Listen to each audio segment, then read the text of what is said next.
No one ever noticed the janitor until the moment his voice cut through the polished silence of the corporate parking lot like a siren in the night, sharp, desperate, and impossible to ignore. It was just past 6 in the evening, the hour when glass towers reflected the fading sun and executives loosened their ties, eager to escape another long day of power meetings and profit charts.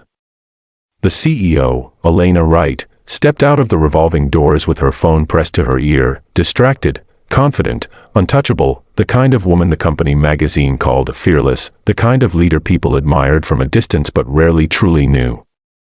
Her black luxury car waited curbside, engine running, driver standing stiff and silent beside the open rear door. That was when the janitor ran forward, blue overalls still dusty from a 12-hour shift, one glove half torn, eyes wide with something far deeper than fear. "Don't get in the car," he yelled, his voice cracking as if it came from somewhere broken inside him. The parking lot froze. Conversations died mid-sentence. Phones lowered. Heads turned. The driver stiffened. Elena stopped, stunned, annoyance flashing across her face as she finally looked at the man everyone else had spent years ignoring. Security began moving, already rehearsing the apology they would force out of him before escorting him away. But the janitor didn't back down. His name was Daniel Carter, a single father of a 7-year-old girl named Lily, the reason he worked 3 jobs and still showed up every morning with tired eyes and quiet dignity. Daniel had learned long ago what it meant to notice details others missed, the wrong sound, the wrong movement, the wrong silence. He'd learned it after his wife died in a hit-and-run, after he realized the world didn't stop for grief, and especially after he realized no one was coming to protect his daughter except him. That instinct was screaming now. Something was wrong.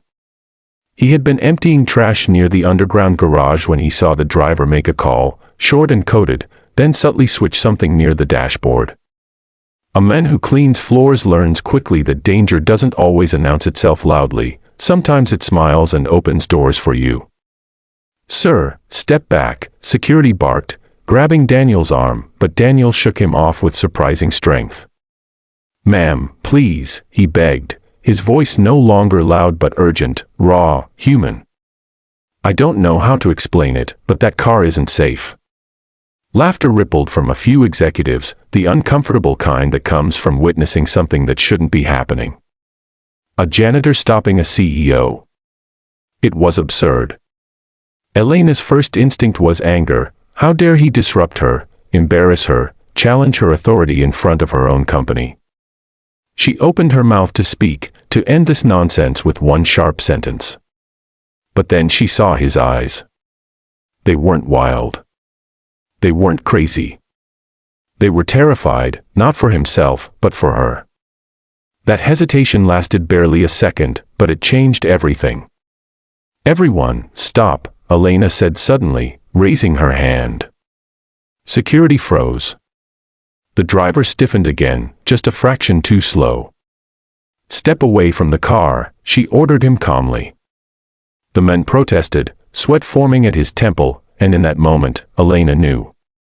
She didn't know how she knew, but years of boardroom battles had taught her to trust the quiet alarm in her chest.